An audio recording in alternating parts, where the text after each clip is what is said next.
The first thing she said to me was, "I need you to pretend you love me." I laughed because I thought she was joking. She was my biggest rival at work, the woman who had spent 3 years beating me to promotions, correcting my presentations, and turning every meeting into a quiet battle. But that night, she stood outside my apartment in the pouring rain, mascara streaked beneath her eyes, holding an invitation to her ex-boyfriend's wedding. 3 days later, I would stand beside her in a crowded church while the man she once loved walked down the aisle. And when the bride and groom exchanged their vows, my rival would squeeze my hand so tightly that I could feel her trembling. That was when I finally understood why she had chosen me. Before I tell you what happened, if you believe in kindness, second chances, and the idea that sometimes the person we misunderstand most is the person carrying the heaviest pain, please like this video, share it with someone who needs to hear it, leave a comment, and subscribe to the channel for more heart-touching stories. My name is Daniel, and for most of my career, I had one person standing between me and every opportunity one wanted, Claire Bennett. We worked for the same advertising company, sat across from each other during strategy meetings, and competed for the same clients. Claire was brilliant, confident, and almost painfully composed. She could walk into a room where everyone else was panicking and somehow make it look like she had been expecting the crisis all along. I hated how good she was. Or at least, I told myself I did. The truth was more complicated. I respected her.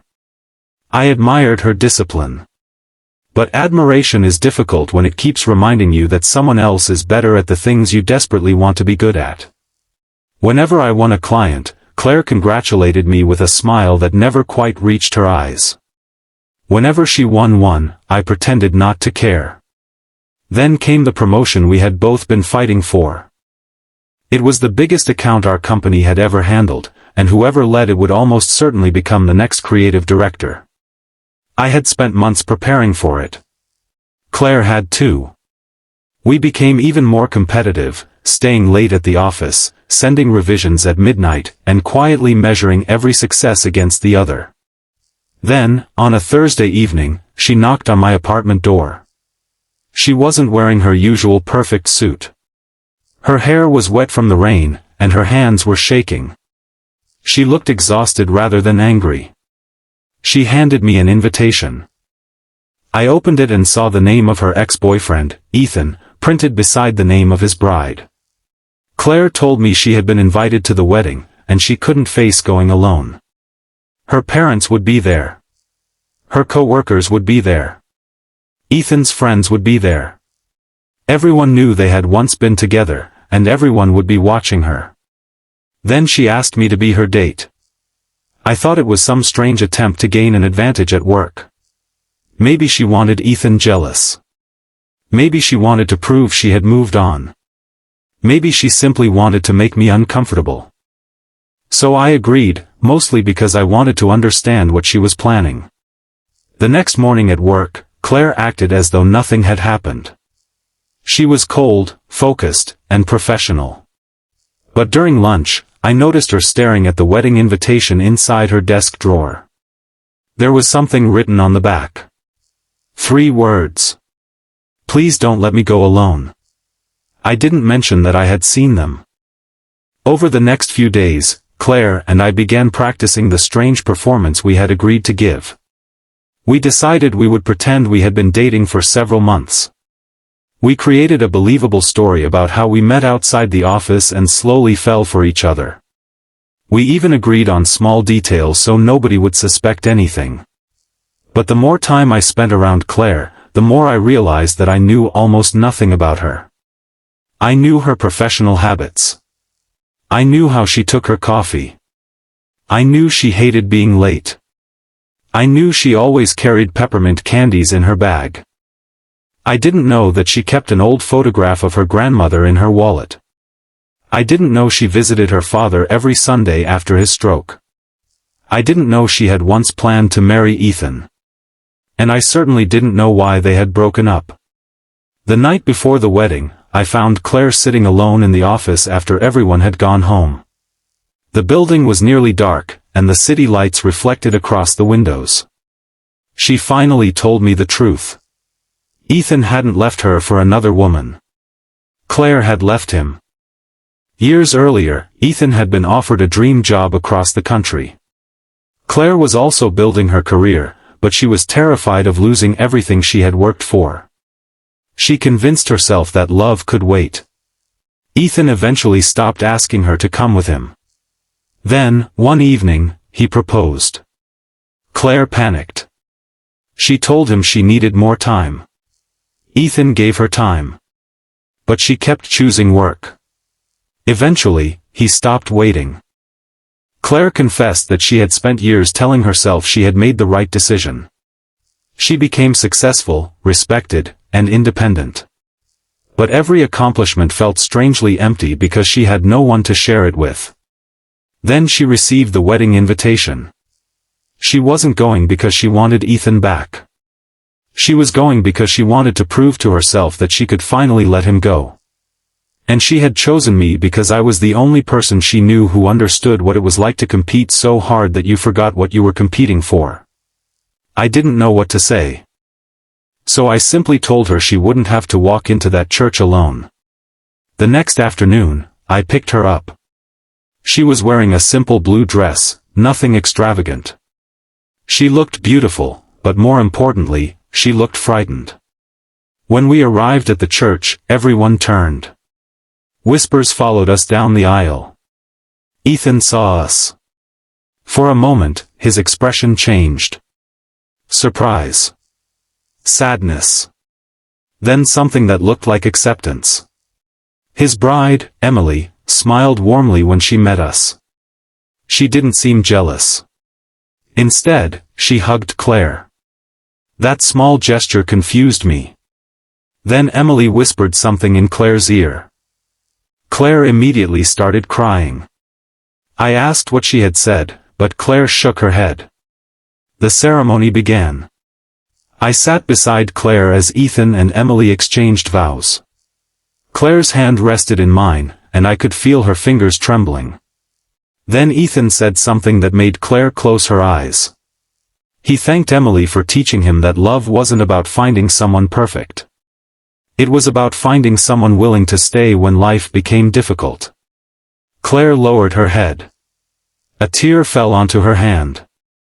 I thought she was grieving the man she had lost.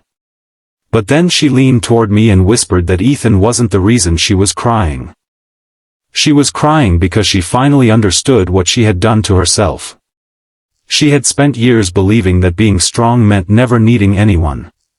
She had confused independence with isolation. And she had pushed away people who loved her because she was terrified that needing them would make her weak. Then she looked at me. She told me that I had spent 3 years being her rival, but somewhere along the way, I had become the first person who saw her without expecting anything from her. I couldn't answer. Because I realized something too. I hadn't been competing with Claire all those years. I had been competing with the version of myself who was afraid of being second. And Claire had been doing the same thing. When the ceremony ended, Ethan approached us outside. He looked at Claire for a long moment and thanked her for coming.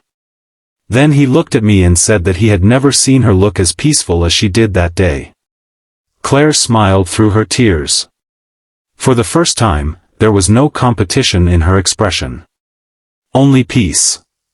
On the drive home, neither of us spoke much. When we reached her apartment, she thanked me for coming. Then she gave me the wedding invitation. On the back, beneath the words she had written earlier, she added one more sentence. Thank you for staying. I kept that invitation. Not because I was secretly in love with her. Not yet. But because it reminded me that sometimes the person you think is your enemy is simply someone fighting a battle you cannot see. 3 months later, our company announced the promotion. Everyone expected Claire to get it. Everyone expected me to get it. Instead, the CEO called both of us into his office. He told us that the account had grown so large that the company was creating 2 creative director positions. We had both earned them. Claire and I walked out of that office together. She looked at me and laughed. For once, neither of us cared who had won. A year later, we were still working together. We were still arguing. We still disagreed over campaigns and challenged each other's ideas. But something had changed. The rivalry had become friendship. And slowly, quietly, that friendship became something neither of us had expected. One rainy evening, almost exactly a year after she had first appeared at my door, Claire asked me whether I remembered what she had said that night. I told her I remembered every word. She smiled and said she had been terrified that I would say no. I asked why she had chosen me. She looked at me for a long moment before answering that maybe, deep down, she had known I was the only person who would understand that she wasn't asking for a fake date. She was asking someone to stay. I finally understood. The wedding had never been about Ethan. It had been about Claire saying goodbye to the woman she used to be. And somehow, without realizing it, I had been there to watch her become someone new. If this story touched your heart, please take a moment to like the video, share it with someone who believes people can change, and subscribe to the channel. Sometimes one small act of kindness can become the beginning of an entirely different life. And before the story ends, I want you to leave a comment saying, I believe in second chances, if you believe that people deserve the opportunity to become better than the mistakes they once made. Because sometimes love doesn't arrive when two perfect people meet. Sometimes it arrives when two imperfect people finally stop fighting long enough to see each other clearly. Claire once asked me to be her date to her ex's wedding because she was afraid of walking into that church alone.